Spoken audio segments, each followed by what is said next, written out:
Hebraist girls, I'm going to teach you a Hebraist lesson. Who are my Hebraist girls? My Hebraist girls are all Caucasian Arab girls whom I converted them to Hebraist by defeating all world religious as well as political leaders in my debates 2005, 2007, 57, 65, 67 Hebrew calendar, and then my wife, Pemstrojdew. Accordingly, Hebraist girls, I'm going to teach you that Christianity is the heresy of Paul as well as the mistake of the Jerusalem Council. Apostle Paul has taught many good things, but because of his heresy, the destruction he brought is far greater than the good thing he has accomplished. To give you an example, in Galatians chapter 6 verse 15, in Galatians chapter 6 verse 15, Paul says,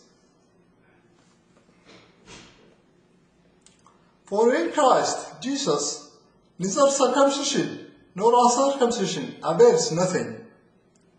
For in Christ Jesus neither circumcision nor uncircumcision avails nothing." Then he conflicts himself in Colossians chapter 2 verse 11. He says, "In him you are also circumcised with the circumcision made without hands, by putting off the body of the sins of the flesh by the circumcision of Christ." Paul first in Galatians chapter 5, chapter 6 verse 15, he says, circumcision avails for nothing, uncircumcision avails for nothing. But then he conflicts himself, and then he says, "You are circumcised." The believers in Yeshua and Jesus are circumcised with the circumcision of Christ, which is made without hands. What did God say about it? In Genesis chapter 14, verse 13, our Hebraist Bible says, Abraham is Hebrew. Then, in Genesis chapter 17, verse 1 through 14, we see Elohim has made everlasting covenant with Abraham the Hebrew. And verse 13, I'll read it to you. And here it says, "He who is born in your house and he who is bought with your money must be circumcised. And my covenant shall be in your flesh for an everlasting covenant." He who is born in your house is a Hebrew. In the house of he who is born in the house of Abraham, born from Abraham, is a Hebrew. He, the male figure bought by money, is a Gentile.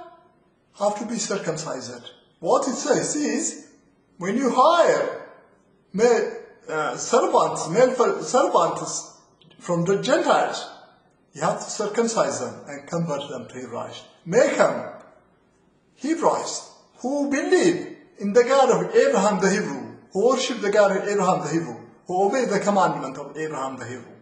Hebraist. And it says it's an everlasting covenant. In Ezekiel 44, Ezekiel chapter 44, verse 9, it says, "Thus says Adonai Elohim, no Gentile, uncircumcised in heart or uncircumcised in flesh, shall enter into my sanctuary." No Gentile, uncircumcised in heart or uncircumcised in flesh, shall enter my sanctuary. It assures us, it proves us, circumcision, conversion of Gentiles to Hebraist is necessary. Well, the question now is it only while hiring male figures as the servant? How about when Abraham wanted to marry Gentile girls?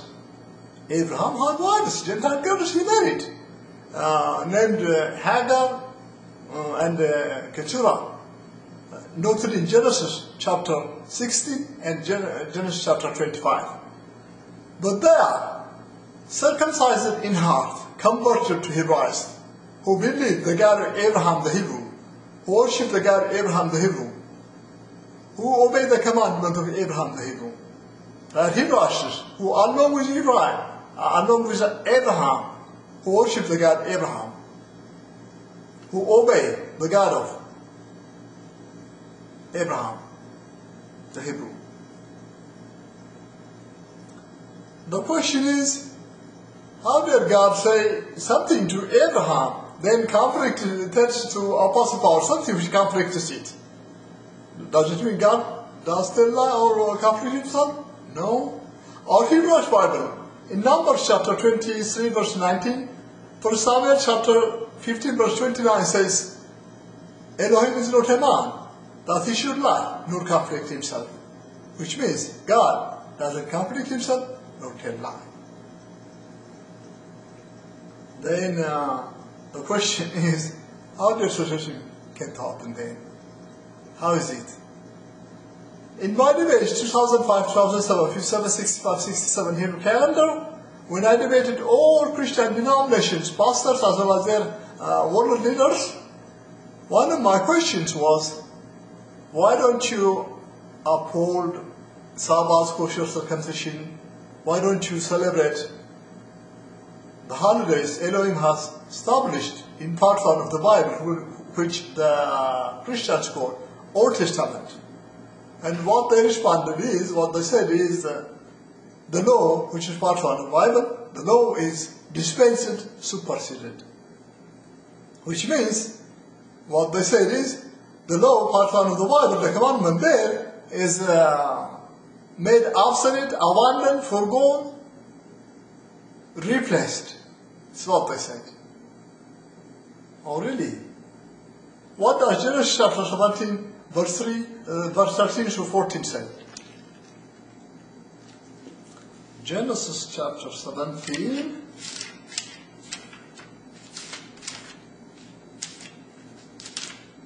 verse 13 to 14 says, He who is born in your house, and he who is bought with your money, must be circumcised. And my covenant shall be in your flesh for an everlasting covenant. An everlasting covenant.